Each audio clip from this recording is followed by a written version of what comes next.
The views expressed herein reflect the views of the Whisler Agency as of the date of publication.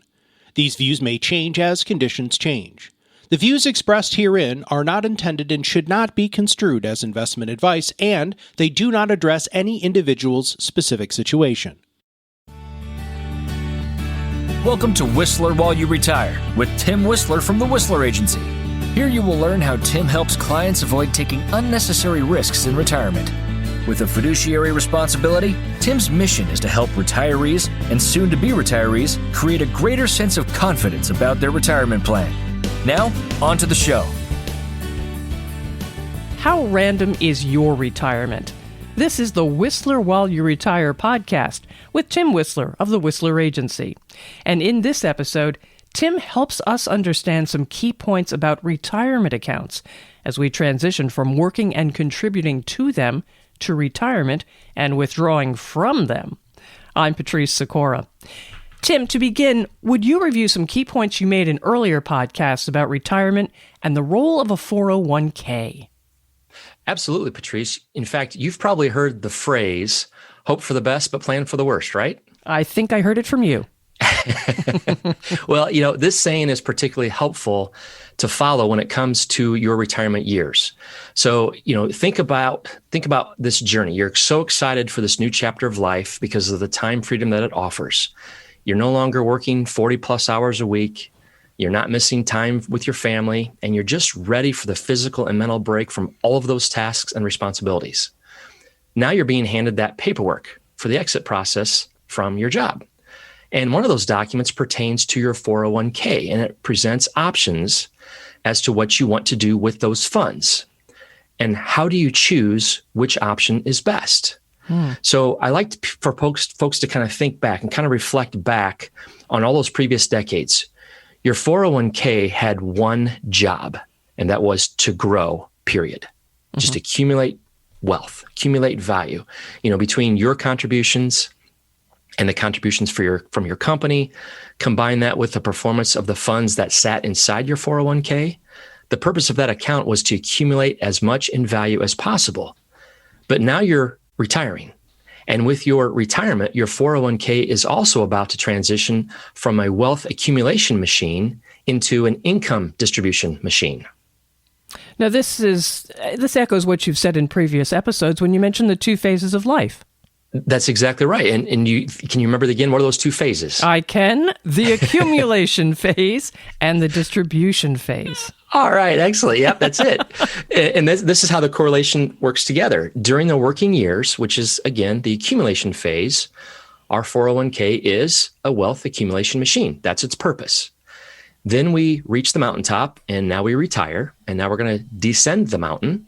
And this is then when we enter into the distribution phase, in which time the 401k, or, if we've rolled it into an IRA, that account must become an income distribution machine. And again, I'm going to just kind of repeat that again because it's so critical for our listener to understand this. Our 401k was once a wealth accumulation machine, but as soon as you retire, it must become an income distribution machine. Okay. And you also mentioned something else in previous episodes, the idea of an ROI, but that also changes from working to retirement, ROI. Tell me about that. Absolutely. During the accumulation phase, the ROI is one that most people are familiar with. That ROI is known as return on investment. Again, we just want that account value to simply grow. But now when we transition into the distribution phase, the ROI must also make a transition because now the ROI should be all about reliability of income. Of course. During retirement, that is our income. That's exactly right. So I've got a quick question here for you to help me illustrate this. Patrice, what are a couple of similarities between a Corvette and a Jeep? Well, they're both vehicles. They've got wheels, a steering wheel. One may have, maybe they both have a shift. I don't know. Maybe they're both fixed, You got it, exactly. But what would, if we wanted to identify the one major difference between the two vehicles, what do you think maybe one of the differences might be between the two vehicles? I don't think I can afford a Corvette, and I probably would opt for the Jeep if I have to choose between the two. But one is, the Corvette's, it's a flashier machine. The Jeep is more of a functional machine. Absolutely. If we think about what both vehicles will do, both of them will get you where you want to go. Right. So the Corvette may get you there faster because it's built for speed, it's built for performance, but you may be able to take a little bit rougher of a terrain on that journey with the Jeep, right? So my point is in asking you that question, the vehicle that you use to accumulate wealth may not be the best vehicle you want to use when it comes to distributing income.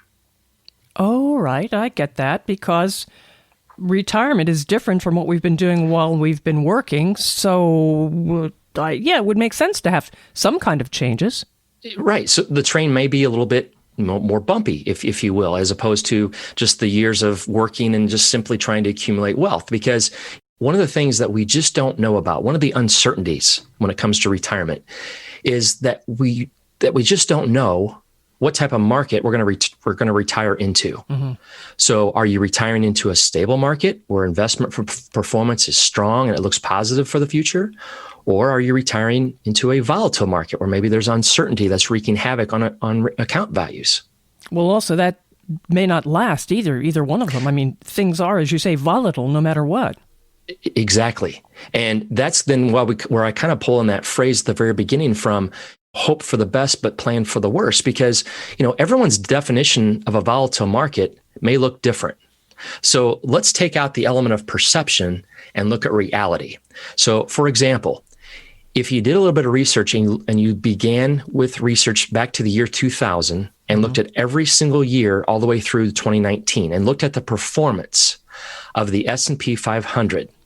So not to put you on the spot, but just because, again, I kind of caught you off guard with this question, but how many years do you think of those 20 years? How many years of those 20 did you think that there might have been just a single digit return? In other words, it was either down a single digit or up a single digit. Okay. Of those 20 years, how many do you think? Positive or negative? Then I'd go with, I'd say 5 or 6. Spot on. Well done. The answer is 6. Oh, right. And so what that means is the other 14 years had double-digit returns, minuses or pluses. And in fact, if we think back to the years of 2000 through 2009, most of us are familiar with the fact that was known as the lost decade. Yeah. Because it only had, it had 4 negative years of volatility, but the severity was so substantial that if we just put money into it at the beginning of 2000, left it alone at the end of 2009, it was actually worth less. So there are certainly going to be days of sunshine and rainbows and great times during your retirement years. And that's important to remember. This message is not all about doom and gloom. That's not what I'm trying to draw up here. But it's so critical to be prepared for those times when the storms arrive, because they usually don't last long, but the damage can be detrimental. For example, here in the Midwest, we're exposed to tornadoes. You think about it, what a tornado does. Does it last long? Not long at all. It's seconds, minutes on the ground, but it can take months and years to recover from the damage that's caused by a tornado. So then as we're retiring, if we're moving into a volatile market, as soon as that happens, we can see a lot of damage? Absolutely, we can. That's exactly right. And here is everything I've been building up to this point. We can't afford to miss this. Okay. As soon as you begin taking withdrawals from your retirement account, you are now exposed to sequence of returns risk. Huh? What? Exactly. I'm sorry. It's called sequence of returns risk. Sequence of returns risk. Exactly. Okay. So think back to my comment earlier about the market that we're retiring into. Is it a stable market or is it a volatile market? So for example, if we look back at the years in which we were employed, okay, if we experienced a volatile market during those working years and we saw the 401k statement maybe be worth a little bit less than the previous statement, what was one of our normal reactions to that? I wasn't too upset because I figured I've got time. No problem. We'll come back. Exactly. It'll come back. Maybe if we want to reallocate a little bit, we can do that based upon an individual's tolerance for risk, possibly based upon how many years from retirement he or she is, based upon the severity of the volatility. Those are just a couple of factors that might determine the reaction to possibly repositioning the funds. And like you said, if we're several years away from retirement, we're not really concerned because we have that key asset called time to recover. Right. But what about those retirees who are right there? And that's the key. That's where now all of a sudden we have to start looking at this from a different lens, because we lose the element of time the more birthdays that we celebrate. As we step into retirement, again, it's all about understanding that when we retire and we are no longer receiving a paycheck, we need income, correct? We need another paycheck.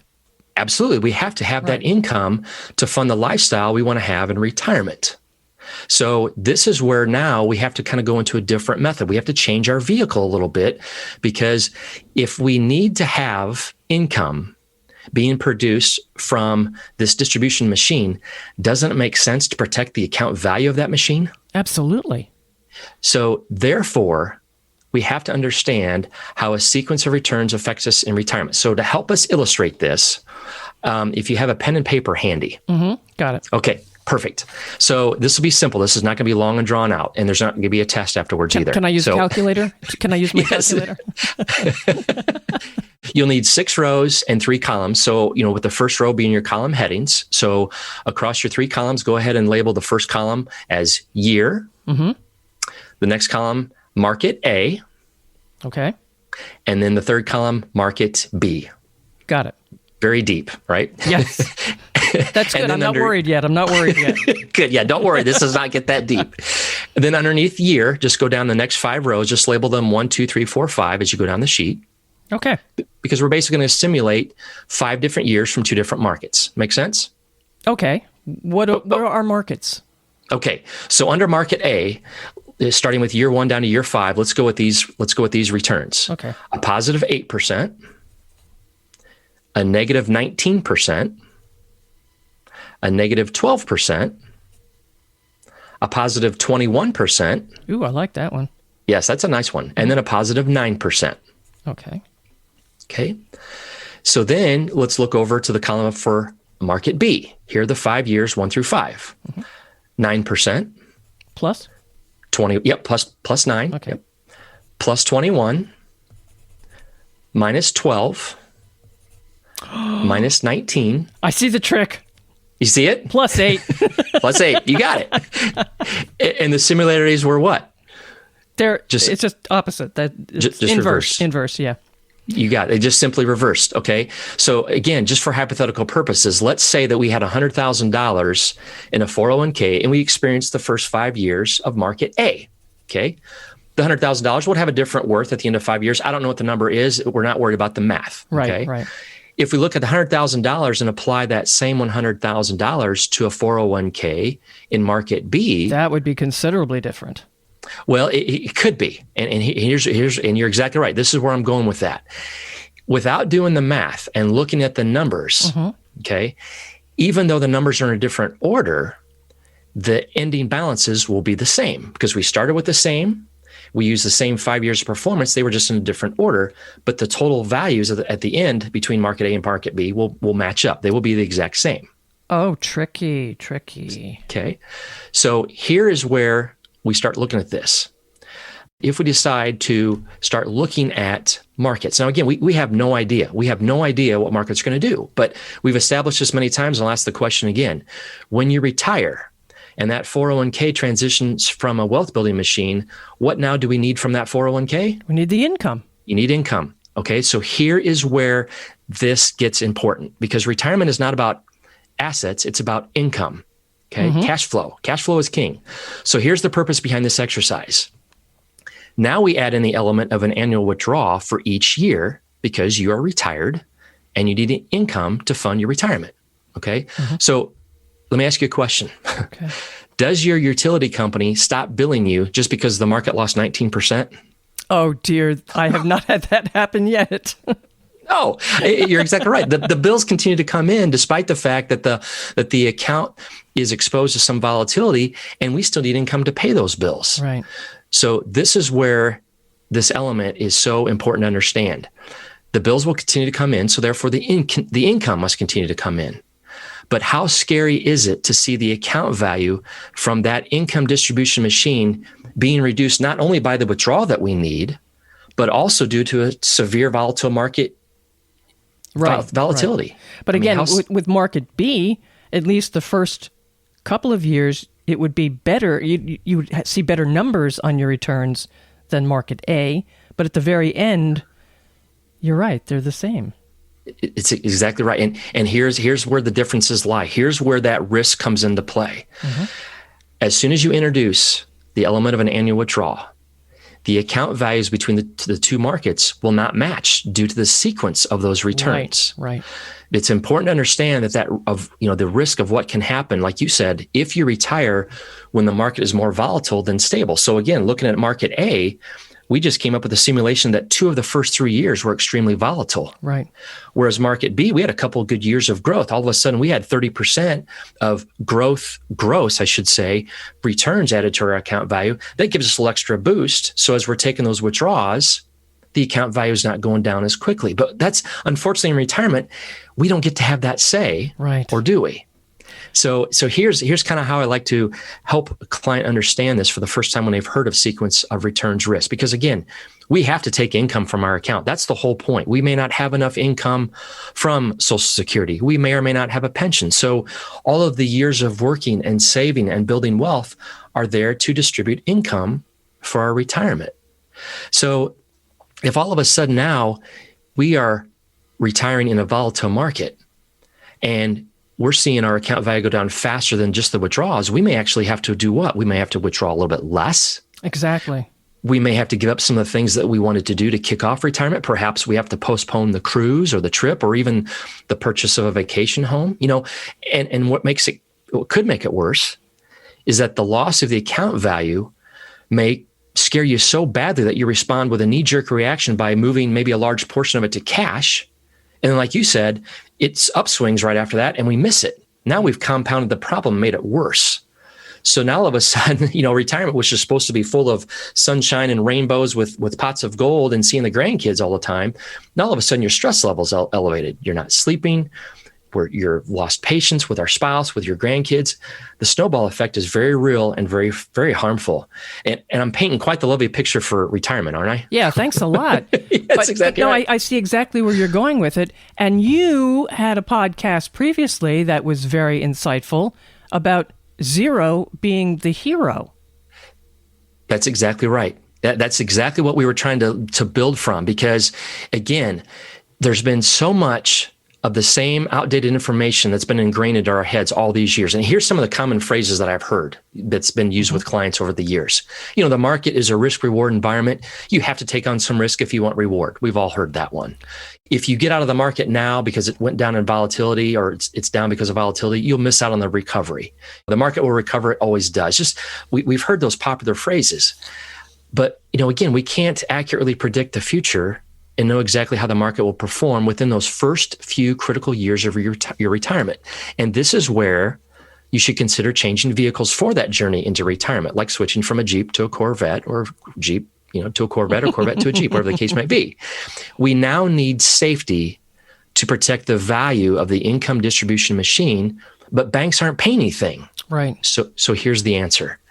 It's not about completely avoiding the market, but rather realizing the benefits of the market. In fact, this current environment of the market is a perfect opportunity to take advantage of this strategy because the resource that I share with clients allows them to have a position in the market or in an index per se, but your account value is completely sheltered from the volatility of the market or from that index. And when that market or index has a positive performance, you have the opportunity to receive a portion of the growth, which is added to your account value. And then each year the index has an anniversary, any growth that's earned is added to your account value. And now that's the new number that will be protected for the upcoming year should the market go the other way. Mm-hmm. And that's then what you just kind of alluded to. Zero is the hero. And you remember our character's name in that story? That was Judy. Judy, you're exactly right. Judy experienced firsthand the benefits of how she realized growth in that 1 year. And you got cookies. That's right. We got cookies involved, and then the very next year, what happened? The market went down, but she got a zero for that. Zero was the hero because her account value was protected from the volatility, which resulted in her account receiving a zero instead of a negative number. Right. And in this strategy, because we are now avoiding double-digit losses, we don't have to be as concerned about double-digit returns because, again, here's a quick quiz for you. When we're retired, And the distribution phase of life, the ROI is? The retirement on income. Yes, the reliability of income. That's exactly right. This may be the first time that our listeners heard about a sequence of returns risk. And if so, I certainly hope that they see the importance of identifying it and building a plan to mitigate it. Because again, it's not a detrimental impact upon the vehicle we use to build the wealth. But that same vehicle we use to build the wealth may not do as good of a job to distribute the income we need in retirement. Mm-hmm. So this is where I encourage, our listeners to reach out, schedule a time to begin that conversation. We start talking about, especially if we're within a few years of retirement, or maybe we're at that threshold right now. How do we protect the value of that machine that needs to distribute income against the sequence of returns risk? And that was exactly the question I was just formulating here. When is the best time how soon should you make that change? When is the best time to make that change? As we're still working, as we know, the 401k is not something we really have too much access to. We might have a little bit. We might have what they call an in-service distribution, for example. Until that time comes when we truly sever employment, as we start stepping into that phase, we might want to start going maybe into a little bit more of a defensive position per se. Maybe we kind of pull back a little bit on the exposure to some volatility. Maybe we get a little bit more defensive. And then, like I said at the very beginning, once we have that paperwork in hand and we try to decide what do we do with the 401k, this is now where the conversation gets very important. Mm-hmm. Because now then we can start exploring ideas of saying, okay, as we roll that 401k into an IRA, which vehicle or vehicles should we use to, number one, hedge against sequence of returns risk, and number two, create that income you need to fund your ideal retirement? Are there different vehicles that will give you better returns? There can be, yes. If you think of, this is how I've always kind of shared this with clients. Think of three simple characteristics: safety, growth, and liquidity.